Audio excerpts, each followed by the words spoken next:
Ethan Hale stood at the window of his glass-walled office, staring at the city skyline that glittered beneath the morning sun. He had built an empire from nothing. Companies bowed to his name, newspapers called him the ICE CEO.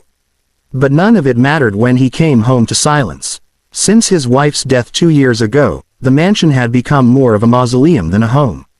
His daughter, Lily, had stopped smiling. She barely spoke, her laughter buried beneath hospital visits and whispered prayers. Ethan had tried everything, specialists, tutors, therapists, but nothing could bring back the spark in her big brown eyes.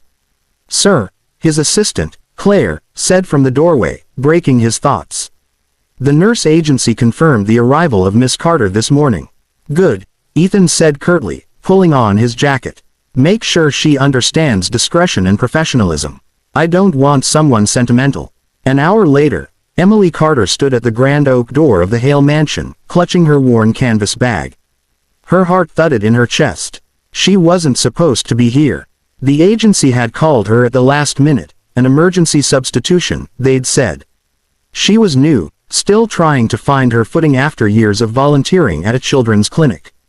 The butler opened the door, ushering her into a home so large it felt like a museum. The marble floors gleamed. Everything was silent, cold, perfect. Then Ethan appeared, tall, sharply dressed, his expression unreadable.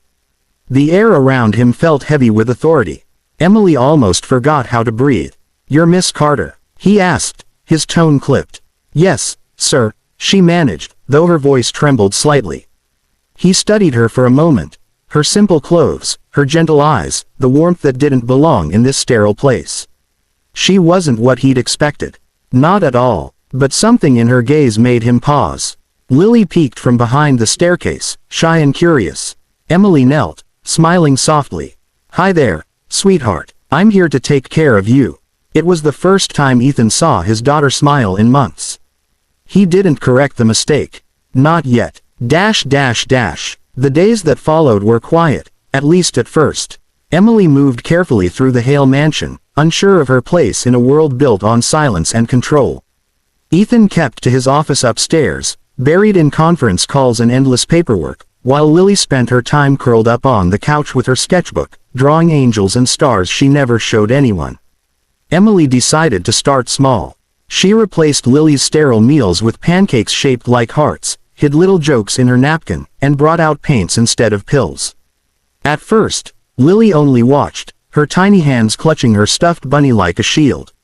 But when Emily accidentally splashed paint on her own nose and crossed her eyes, Lily giggled, a soft, musical sound that echoed through the empty house like sunlight breaking through clouds. Ethan heard that laughter from upstairs. For a long moment, he froze. He hadn't heard his daughter laugh since the funeral. Slowly, he stepped out of his office and leaned against the railing, watching unseen as Emily twirled around the living room, coaxing more giggles from Lily with her ridiculous dance moves. He should have gone back to work. He had deadlines, investors, and a reputation to protect. But he didn't. He stayed and watched, something warm and unfamiliar stirring inside him. Later that evening, when he came down for dinner, Emily looked up from the table, surprised. "You're joining us." Ethan frowned slightly. "It's my house." She smiled, unbothered by his tone. "Then it's about time you enjoyed it." Dinner was awkward. He wasn't used to conversation, or laughter, or the way Emily casually teased him about overcooked pasta, but Lily beamed between them, happier than she'd been in years. After Lily went to bed, Ethan lingered in the doorway, watching Emily tidy the kitchen. "You're different from most nurses," he said, his voice softer than usual. She glanced up, tucking a strand of hair behind her ear. "Is that a good thing?" He hesitated. "I don't know yet." Emily smiled gently. "Maybe give it time. Healing takes more than medicine, Mr. Hale." That night, for the first time in years, Ethan didn't dream about loss. He dreamed about laughter. It was supposed to be a perfect evening. The Hale Foundation's annual charity gala glittered with chandeliers and champagne, the air filled with polite laughter and the low hum of a string quartet. Ethan stood at the center of it all, impeccably dressed, perfectly poised, every inch the powerful CEO the world expected him to be. But beneath the polished surface, he felt restless. His mind wasn't on the investors or speeches, it was on Emily. She had insisted on staying home with Lily, baking cookies and watching movies. When she laughed earlier that day, with flour on her nose and Lily giggling beside her, Ethan had caught himself imagining something impossible, a family. And that terrified him. He was halfway through a conversation with a board member when he overheard two women from the staffing agency chatting near the bar. "Still can't believe they never caught that mix-up," one whispered. "What mix-up?" "The Hale case. The agency sent the wrong Emily Carter. The real nurse was in an accident that morning, and her friend took her place. No credentials, no clearance. Can you imagine if Mr. Hale finds out?" The world around Ethan seemed to tilt. The laughter, the music, all of it blurred. His chest tightened, fury rising like a wave. When he returned home that night, Emily greeted him with her usual warm smile. "You're back early. Lily just fell asleep. Who are you?" Ethan's voice cut through the air like glass. Emily froze, her smile fading. I don't understand. Don't lie to me." He slammed his hand against the counter. "You're not the nurse I hired. You deceived me, my daughter." Tears filled her eyes. "It wasn't like that. The agency called me last minute. Your nurse was in an accident. I only meant to stay for the day, but then Lily, she needed me." "Ethan. Don't you dare say my name," he snapped, though his voice trembled. "You took advantage of my daughter's trust. Of mine." Emily's shoulders shook. "I never wanted to hurt anyone. I just didn't want to leave her." "Are you?" For a long, agonizing silence, they stared at each other, two hearts that had found light, now drowning in it. "Pack your things," Ethan said quietly. "And go." Emily nodded, tears spilling freely. As she left, the mansion fell silent again, colder than ever.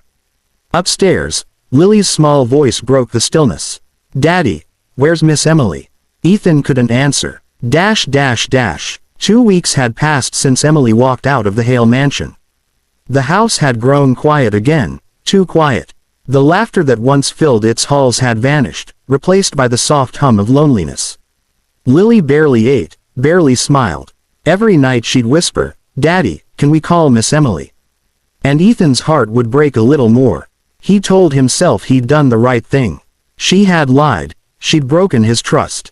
But every time he saw Lily's empty eyes, he wondered if losing Emily had cost him more than he was willing to admit.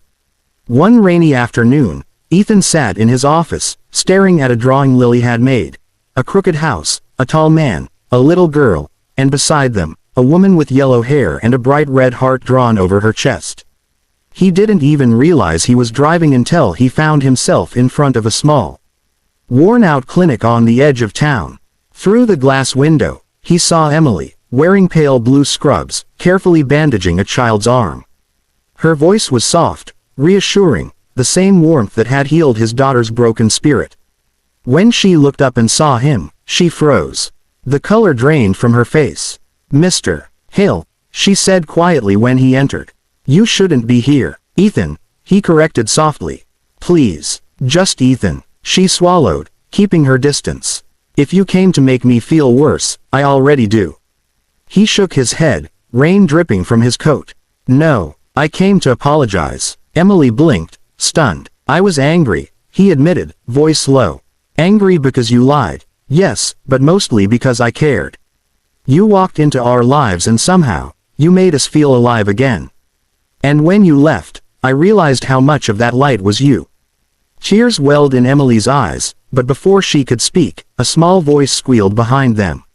"Miss Emily." Lily ran in, clutching a bouquet of daisies, her little shoes splashing puddles across the floor. She threw her arms around Emily's waist. "Daddy said we're bringing you home." Emily gasped, looking up at Ethan. He gave a small, hopeful smile. "I may have hired the wrong nurse," he said gently, "but I found the right heart." Emily's tears turned into laughter as she knelt, hugging them both. For the first time, the rain outside felt like a blessing, washing away pain, leaving only love.